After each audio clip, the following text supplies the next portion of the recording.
તમને બતાવું કે આ કરોડોનું નુકસાન કઈ રીતનું થયું છે અને કઈ રીતનું પાણી આવ્યું છે, સંપૂર્ણ તમને માહિતી આપું. અને આ પુલ તમે જોઈ શકો છો. તો તમે આ રસ્તો જુઓ, આ ગાડી વી આવે છે અત્યારે. હું તમને જરાક ઝૂમ કરીને દેખાડું. જો આટલી પટ્ટી જ અત્યારે વધી છે.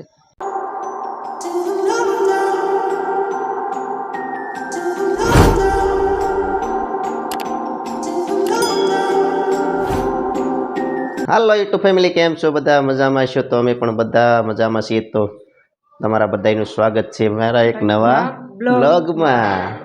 તો આજે જય માતાજી ને જય ગુરુદેવ. જય માતાજી, જય ગુરુદેવ. મિત્રો જો કે લાઈટ હાલ રાત્રે આવી છે, એટલે કઈ બ્લોગ ઉતારવાનો કઈ ગાળો નતો ને ભયંકર પરિસ્થિતિમાં થઈ ગયા હતા. કેમ?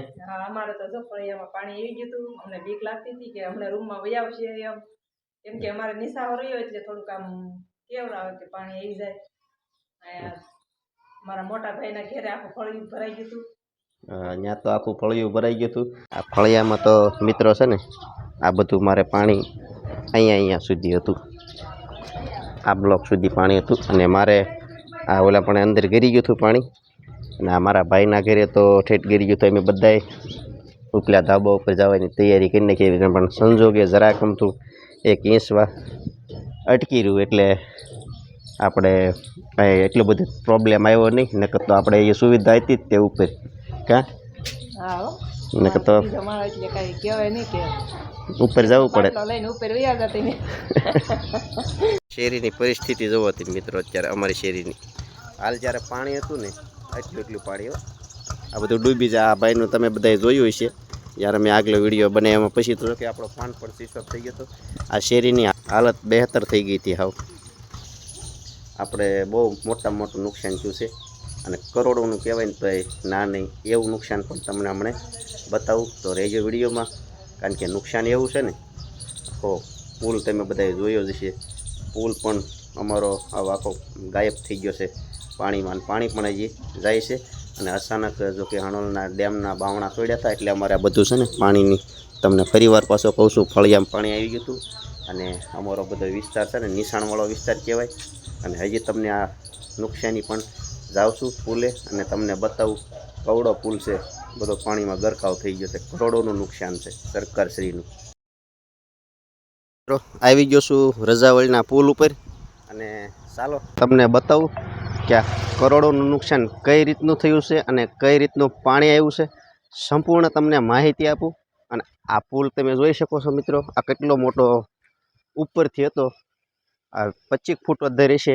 પણ આ આરસીસી પુલ છે. તમે જો આ જોઈ શકો છો મિત્રો. આ સાઈડ આખી આરસીસી પુલને આખી વીખી નાખી. અને આ ભયંકરમાં ભયંકર જ્યારે કહેવાય ને, આની ઉપરથી પાણી જતું હતું. ઓલો ડેમ તો એક જ રહ્યો, પણ આની ઉપરથી પાણી જતું હતું. ત્યારે આ પુલને છે ને, જો કે અહીંયા બધા જોવાવાળા જ હતા. પાણી જ્યારે આવ્યું ને તે પછી જ્યારે આ પાણી અહીંથી પુલ ઓલો થયો, એટલે અહીંથી બધા ભાગી ગયા. કહેવાય ને કે કોઈ પણ જગ્યાએ આપણે ઊભા હોય તો કાંઈ સેફટી કહેવાય નહીં, પણ બધાને એમ થતું હતું કે આપણે પુલ ઉપર છીએ એટલે સેફટીમાં છીએ. પણ કાંઈ સેફટી છે નહીં. તમે જો આ બધું કેટલું ખોદી નાખ્યો ચારે બાજુ. આ તમે જોઈ શકો છો મિત્રો. અને અહીંયા તમે જોયો ને તો દરિયો થઈ ગયો હતો. આ બધો વિસ્તાર તમે જુઓ, આ બધો હાવ સરખો કરી દીધેલો છો વિસ્તાર. ભયંકર વિસ્તાર કરી દીધો છે. આ ચારે બાજુ તૂટી ગયો છે નાળા. રસ્તો તો તમે જોઈ શકો છો મિત્રો, કારણ કે ખાસ આ બધું ઓવરલોડિંગ નુકસાન કહેવાય. આ બધું છે ને, આ રસ્તો તો તમે જુઓ. ચાલો તમને રસ્તો પણ બતાડું. આ રસ્તા ઉપરથી મેં અત્યારે હાલવી છે, પણ આ છે ને અત્યારે ભયજનક રસ્તો કહેવાય.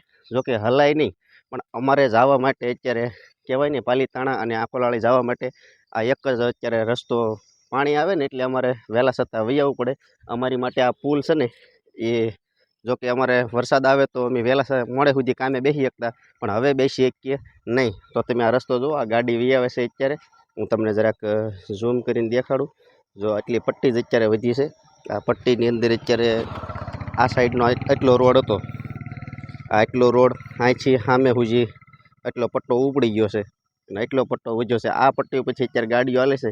જ્યારે અહીંયા મોટું વાહન હાલશે તો એ ભયંકર નુકસાની થવાની સંભાવના પણ રહી શકે છે. અને આ રજાવળીની અંદર તો એવું કહેવાય છે ને કે અત્યારે પટ વિસ્તારની અંદર દરિયો બની ગયો હતો.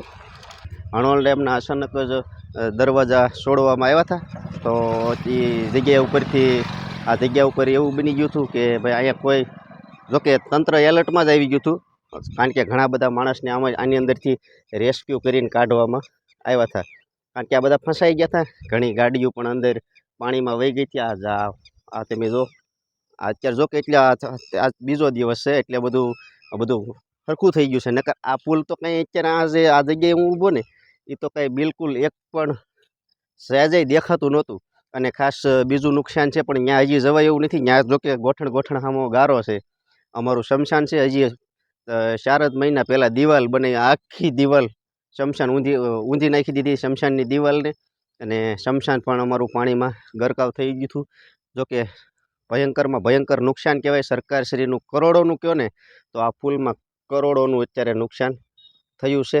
આ આંકોલાળી અને રતનપરની વચ્ચેનો પુલ છે, અને આ અમારે જવા માટેનો ખાસ આ એક જ રસ્તો સારામાં સારો અમારા માટે હતો, પણ આ રસ્તો પણ અમારે અત્યારે હાવ હાલત બેકાર થઈ ગઈ છે.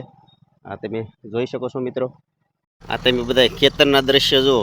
આ રજાવળના કાંઠે આ બધાને આ ખાડા ઘોના પાડી દીધા, અને આ બધા કપાસિયા વાવી દીધા. અહીં એક પણ થાંભલો જોકે ઊભો નથી. અને આ જીબીનું અત્યારે આ બધા થાંભલા છે ને લાઈન નવી નાખી છે. આ લાઈન આખી છે ને આમ ઊંધી પડી ગઈ હતી, અને આ વાડી વિસ્તારના બધા અહીં થાંભલા નાખેલા હતા. થાંભલા પણ બધા આડા નાખી દીધા છે. જોકે પાણી અત્યારે છે ને આ બધું એક કરી દીધો શેઢો તમે જો, કોઈનો કંઈ શેઢો રહ્યો નથી, બધું સરખું કરી દીધું. કપાસિયા વાવેલા હતા આ વાડીમાં, પણ આ વિસ્તારમાં જો અત્યારે આ જીસીબી પણ અહીંયા હાલવા મળ્યું છે. આ લોકોએ પાળા બધા બાંધી અને એક વાર કરે છે સરખું જવા માટે રસ્તો.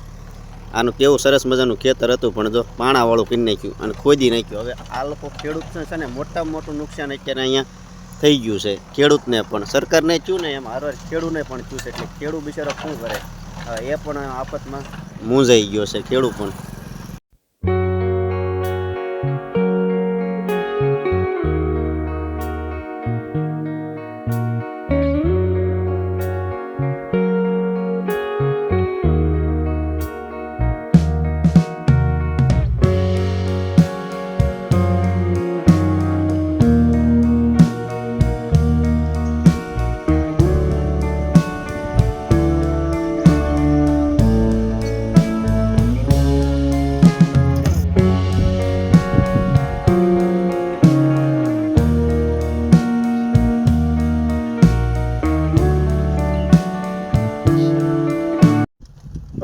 મિત્રો આ બધું નુકસાન થવાનું કારણ તો એક જ છે. જોકે તમને બધાને ખબર જ હશે, ભાવનગર જિલ્લામાં એમાં બેસ્ટમાં બેસ્ટ પાલીતાણા તાલુકામાં 11 ઇંચ ઉપર વરસાદ પડી ગયો.